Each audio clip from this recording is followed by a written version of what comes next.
अलमारी का भूत। गोवा शहर में किराए के मकान में स्थायी हुए अनंत पेशे से शिक्षक हैं।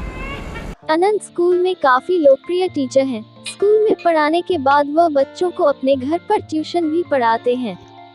खैर, अब तो उनकी शादी हो चुकी है, पर जब वह कुंवारे थे तब उन्हें अपने किराए के घर में एक बेहद भयानक अनुभव हुआ था।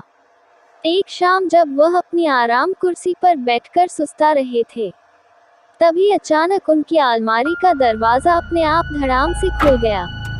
इस आवाज से वह चौंक गए।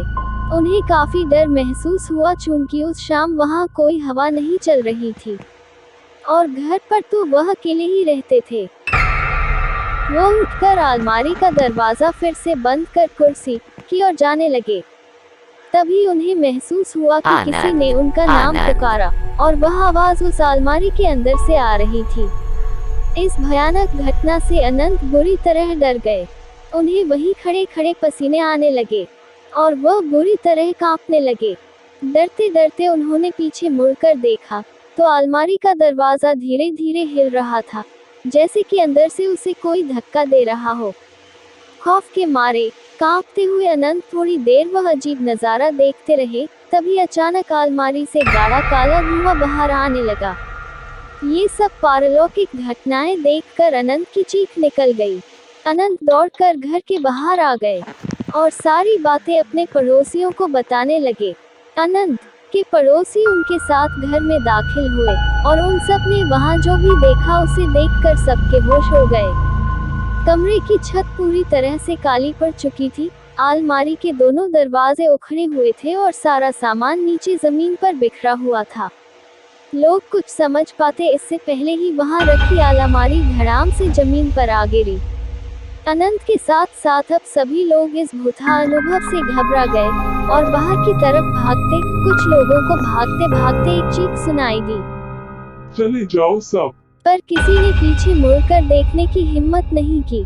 इस खौफनाक अनुभव के कारण अनंत बुरी तरह बीमार पड़ गए और कुछ दिन के लिए अपने गांव पर अपने माता पिता के पास लौट गए। जब वो गोवा वापस लौटे तो कभी उस घर में वापस नहीं गए और किसी और मोहल्ले में रहने लगे। क्या थी इस खौफनाक घटना की वजह से मोहल्ले में रहने वाले बुजुर्गों से पता चला कि वो मकान अंग्रेजों के जमाने की बनी एक हवेली को तोड़कर बनाया गया था। कहते हैं कि उस हवेली का मालिक बहुत क्रूर इंसान था और एक बार उसने अपने नौकर को जलाकर मार डाला था और उसकी अजली लाश उस अलमारी में छिपा दी थी।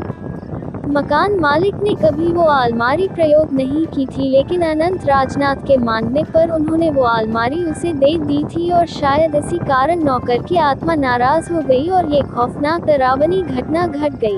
एक समय की बात है, एक छोटे से गांव में रहने वाली सीता नामक सुंदर दुल्हन अपने सास ससुर के साथ एक नए घर में आई थी। सीता थी एक साधु, संतुलित और आत्मनिर्भर स्त्री, लेकिन उसकी सास कामिनी हमेशा उसको चिढ़ाती रहती थी। कामिनी ने कभी न कभी सीता की गलतियों पर ध्यान देना शुरू कर दिया। एक दिन सीता ने गलती से एक बड़ा सामान गिरा दिया और कामिनी ने इसका फायदा उठाया। देखो सीता, तुम बिल्कुल ऐसे ही हो, इसे सही तरीके से करना सीखो। ही, सही है सासू माँ, मैं सीखने के लिए तैयार हूँ। इसके बाद सीता ने नहीं सिर्फ सामान सही तरीके से सजाने सीखा, बल्कि उसने कामिनी को भी बिना किसी दुख भाव के अच्छी तरह से सिखाया। धीरे धीरे उनके बीच की नोक-झोंक कम हो गई और एक दूसरे को समझने लगे। एक दिन कामिनी ने मुख में हंसते हुए कहा, तुम बिल्कुल बदल गई हो सीता, मैं गर्वित हूँ कि मैं तुम्हारी सास हूँ।